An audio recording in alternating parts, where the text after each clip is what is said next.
Hey guys, Christian here. We got the Honda Accord LX 2024 edition. So this is base of the base, under 28,000, no upgrades, but let's just jump into the specs right away.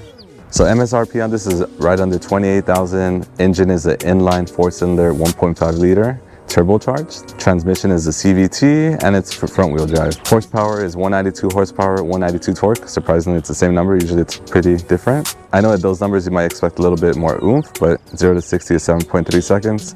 But that's not that this matters for a car like this. This is more like a point A, point B car. And MPG on this is 37 highway, 29 city, 32 combined.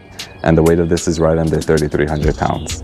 So going on to the outside, so I know we have very simple looks, and I know some people might even like the previous generation, but again, taking in the car, it has good looks, especially on the backside in my opinion. The lights look kind of like aftermarket in my opinion. But this we have it here in solar silver metallic. A good silver. It's one of the lighter silvers. There are some darker silvers, but I kind of prefer the lighter silver. It kind of gives it more of that like white car kind of look, even though it's not. And over here, we do have the 17-inch alloy wheels. They're very simple looking. I'd probably swap these out, maybe something a little bit more sporty and more aggressive.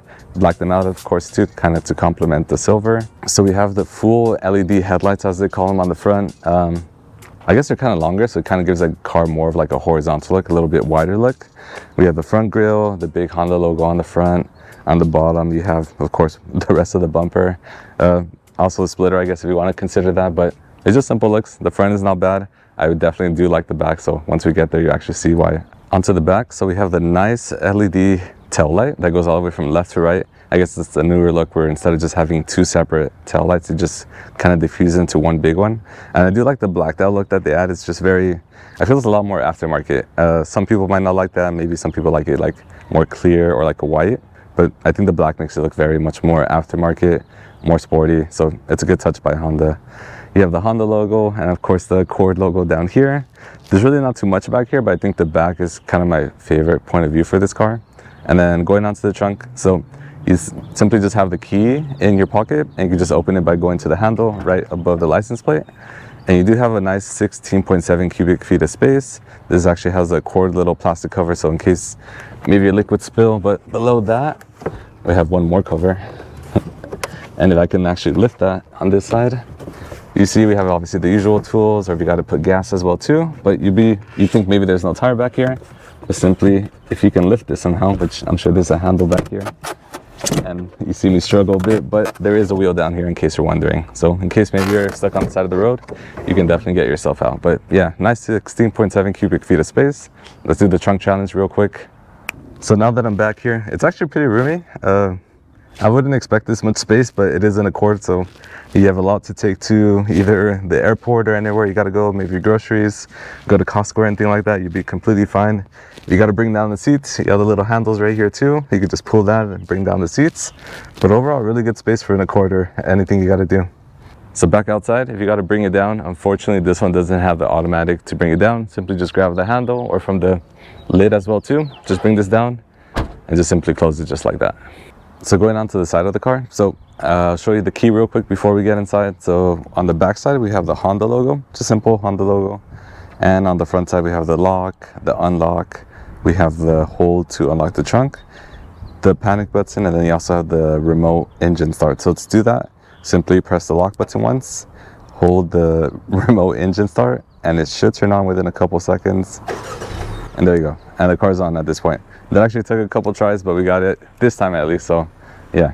But getting inside the car, so simply just put your hand in here, unlock it, the car is on, but you have some of your window controls or any cubby space below that too. Going onto the seat, we actually have some manual controls. That might seem like it's not the best, but I guess manual is not a bad thing because sometimes the automatic stuff breaks, so at least manually we should be completely fine.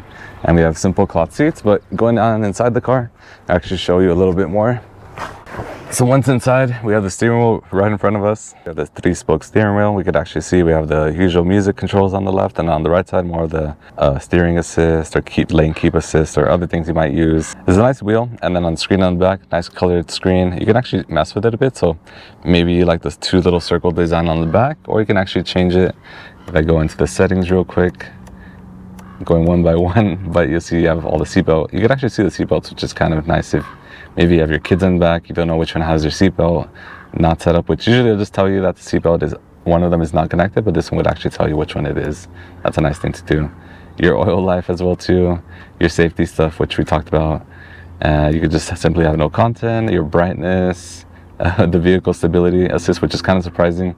They let you reduce traction control for this car. Going below that, we have more settings, the gauge display settings, which is what I wanted to show you guys. So you can actually show and mess with the gauge design. So right now it's the round one. You can have the bar one, which I feel is kind of like the older design they see on some cars. Or you could have like the round ones, but just minimal, or yeah, whatever is to your preference. And there's even a minimal one too, but I kind of just like the simple round one.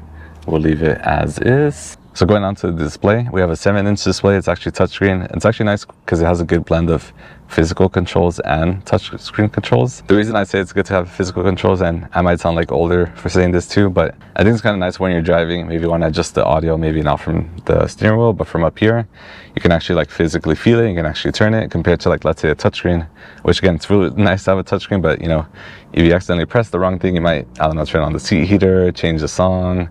You might skip on your favorite song too as well, when you simply just meant to turn up and down the volume. So having a few physical controls, the same with the AC controls down here, I think is really nice to have. Going to the AC controls though, you have like a nice click to it. I'm not sure if the mic picks that up at all, but it's really easy to use. You can set up and down the temperature, single climate control. And you also have like the fan speed, and then also set the mode of where the air comes out of, and a couple other buttons of course too. And then below that, we actually have where you could possibly place your phone. I have a Samsung S24. Gonna place this in here, and it fits really nicely. You could actually put 2 if you need to. And then right above that, you have 2 USB-C charging ports. So you have one just for simply charging, and then one set up for, in a sense, if you want to use Android Auto or Apple CarPlay, which is a really nice feature to have.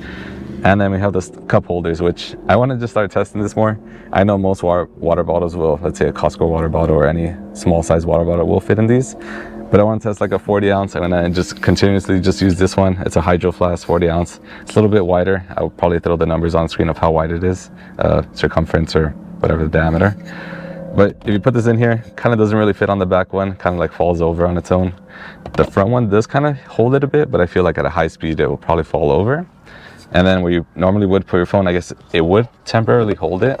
But again, I'd still be worried about it wobbling and then kind of just like falling onto your passenger's lap. So I'll probably say this is a fail. To be honest, I will say a lot of cars will fail this, but I wanted to see what cars will actually pass this, or maybe have an adjustable water bottle holder. Next to the cup holders, you have your Prindle. It's actually a really nice design. I don't know, it's really simple, but I feel like it's very just clean looking.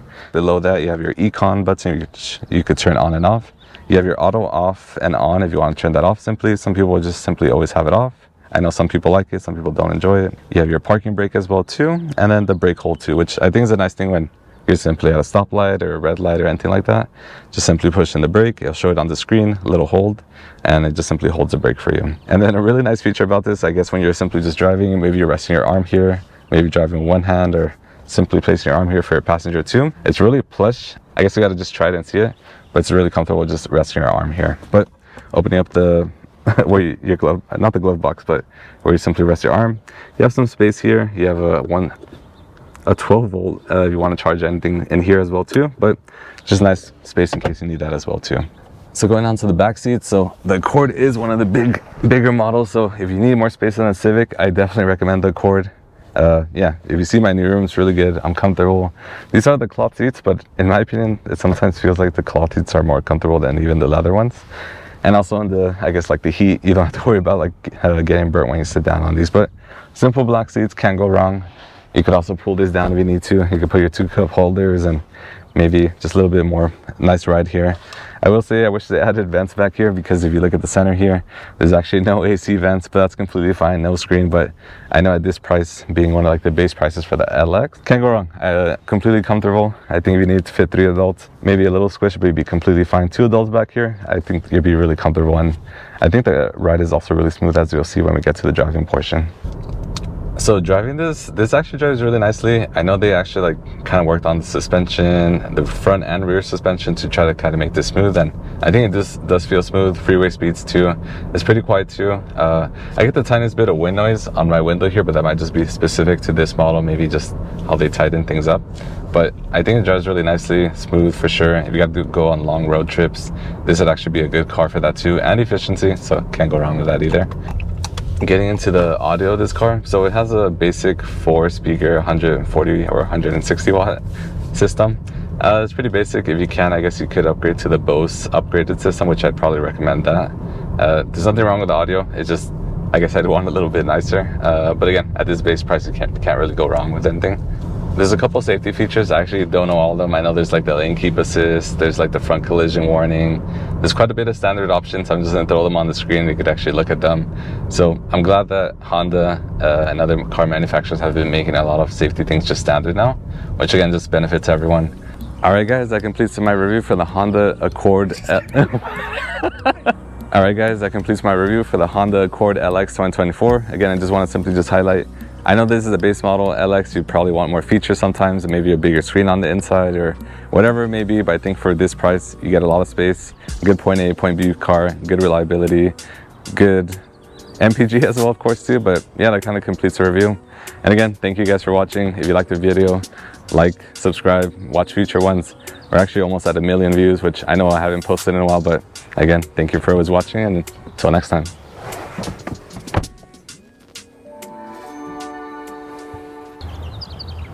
Okay, we're gonna hear those bird chirps for sure. In the background. Yeah.